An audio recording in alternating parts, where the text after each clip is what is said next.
अस्सलाम वालेकुम। वो बच्चे जिन्होंने 2026 में इंटरमीडिएट का एग्ज़ाम दिया हुआ है, रिज़ल्ट वेट कर रहे हैं, या सिम बोर्ड का कुछ जगह पर रिज़ल्ट आ भी गया है और वो फरवरी 2027 या जनवरी 2027 में ऑस्ट्रेलिया पढ़ाई के लिए जाना चाह रहे हैं और कह लें कि अभी कोई ख़ास प्लानिंग नहीं की हुई, ये वीडियो ख़ास आपके लिए है क्योंकि हम आपके लिए टाइमलाइंस, अभी क्या करना चाहिए, जीएस के लिहाज से क्या डूज़ एंड डोंट्स हैं, वो डिटेल में डिस्कस करेंगे। वीडियो एंड तक देखिएगा। Are you ready to explore opportunities that await you overseas? We provide guidance on selecting the right program, university, and location, tailored for your professional goals and career. To achieve your overseas goals and aspirations, go global with Shady Global. Welcome back. My name is Hassan Sharik. I'm the Chief Counselor at Shady Global. अच्छा, आज की video जिसमें मैंने कहा ये specifically intermediate के बच्चों के लिए है।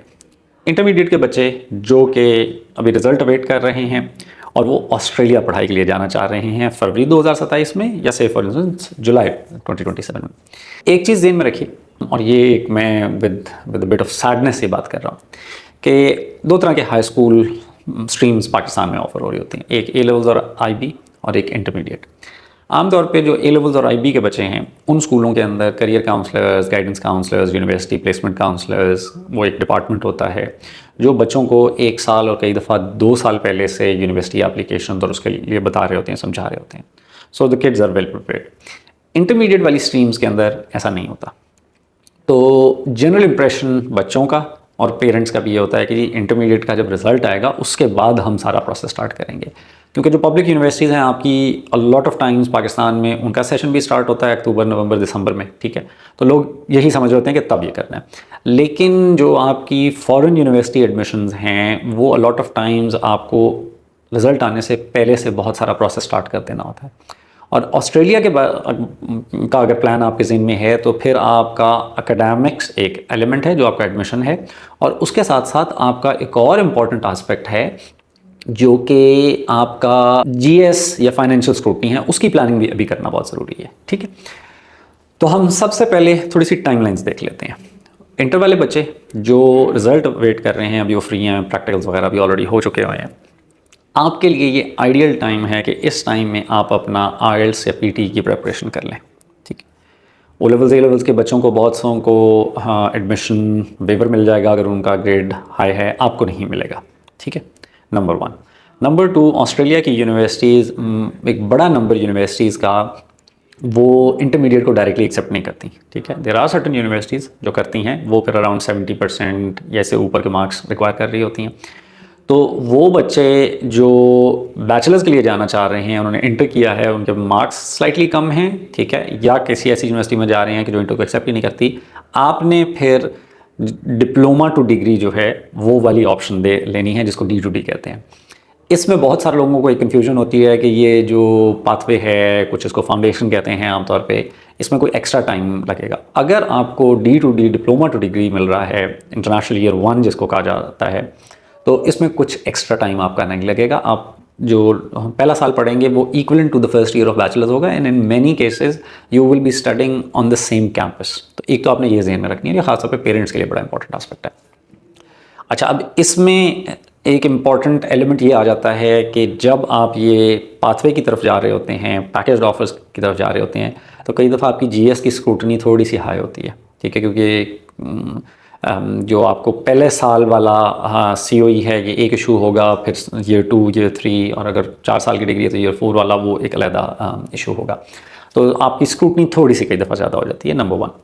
नंबर 2, आपने अपनी financial planning as of today start कर देनी है। आज 20 अगस्त है, ठीक है, अगस्त एंड हो रहा है। पेरेंट्स ने या आपने अपने पेरेंट्स के साथ मिलके जो फाइनेंशियल प्लानिंग है वो अभी से स्टार्ट कर देनी है। और वो क्यों इंपॉर्टेंट है? वो इसलिए इंपॉर्टेंट है कि देखें, अब जो पहला इनटेक आप लोगों को मिलेगा ऑस्ट्रेलिया के लिए वो फरवरी है।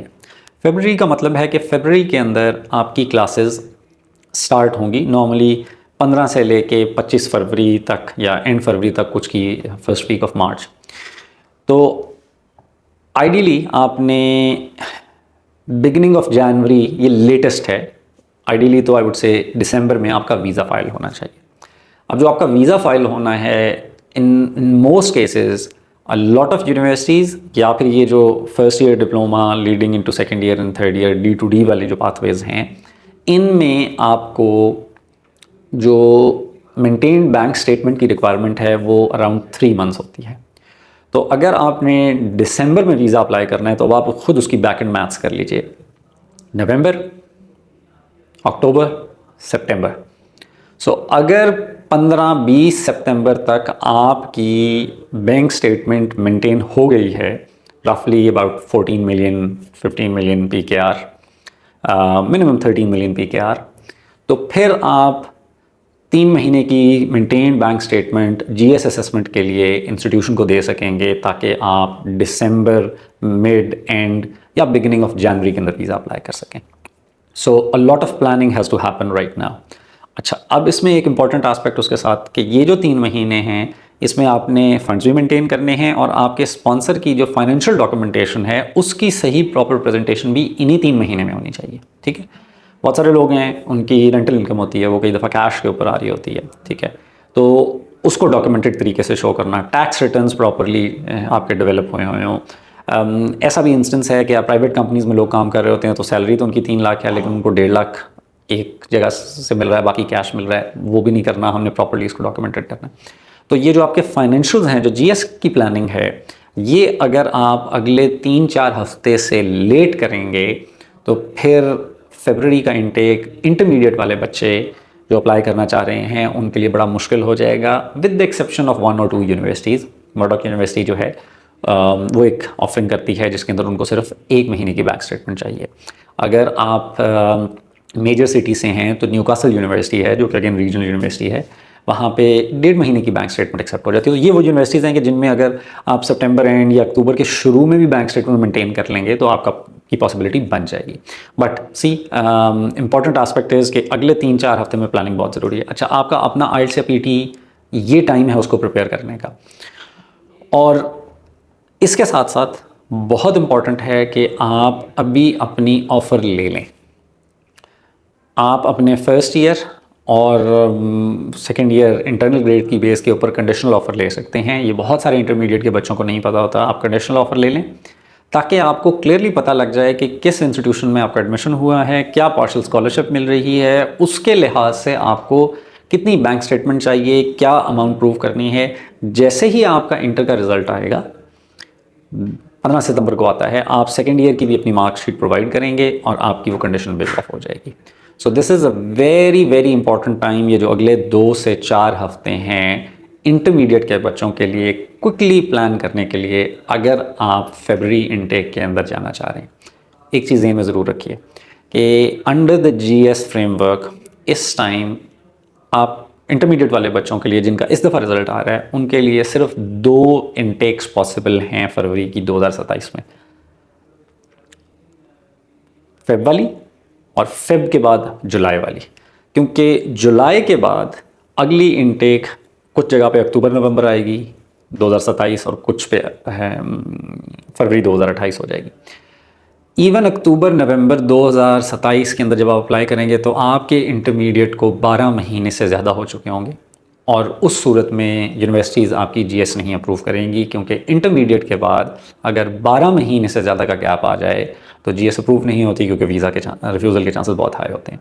तो इट इज़ वेरी इंपॉर्टेंट कि आप फरवरी को टारगेट करें। फरवरी को टारगेट रखने का फ़ायदा ये है कि आपका पढ़ाई के में गैप नहीं आएगा। अगर आप जुलाई के लिए भी जाएंगे तो फिर आपको जस्टिफिकेशन देनी पड़ेगी कि ये जो 6 महीने से ज़्यादा का गैप है इसमें आप क्या कर रहे थे, और फिर केस वीक होने लग जाता है। सो माय रिकमेंडेशन कि इंटरमीडिएट के बच्चे आप फ्री हैं, अगर आप ऑस्ट्रेलिया देख रहे हैं आप अपना IELTS PT करें। अभी पेरेंट्स जो बच्चों को भेजना चाह रहे हैं वो अपनी फाइनेंशियल प्लानिंग करें। उसमें अगर वो हमें आके मिलना चाह रहे हैं, किसी भी और कंसल्टेंट को जो कि ऑस्ट्रेलिया के स्पेशलिस्ट हैं, उनको मिलकर अपने फाइनेंशियल्स को स्ट्रीमलाइन करना चाह रहे हैं, वो आप स्टार्ट कर दें। सितंबर में आपकी बैंक स्टेटमेंट रिक्वायरमेंटेन जो है वो हो चुकी हो, वो कहाँ से आए हैं पैसे, वो सारी जस्टिफिकेशन हो चुकी हो, आपकी इनकम की प्रॉपर प्रेजेंटेशन बन चुकी हो, ताकि अराउंड दिसंबर आपके बच्चे का वीज़ा अप्लाई किया जा सके और उनको ऑस्ट्रेलिया भेजा जा सके। आज के लिए इतना ही। कोई क्वेश्चंस हैं तो वो कमेंट सेक्शन में ज़रूर पोस्ट कीजिएगा। For those of you who are interested in using our services for your Australian study journey और फॉर सम अदर कंट्री, हमारा व्हाट्सएप नंबर वीडियो के एंड पे भी है, बायो में भी है, उसके ऊपर मैसेज कीजिए, मेरे स्टाफ के साथ कंसल्टेशन बुक कीजिए। You can come to our office here in Lahore, या फिर आप हमारे साथ ऑनलाइन अपॉइंटमेंट बुक कर सकते हैं। We can help you get admitted, present your GS, have it approved, and get you your Australian study visa approved.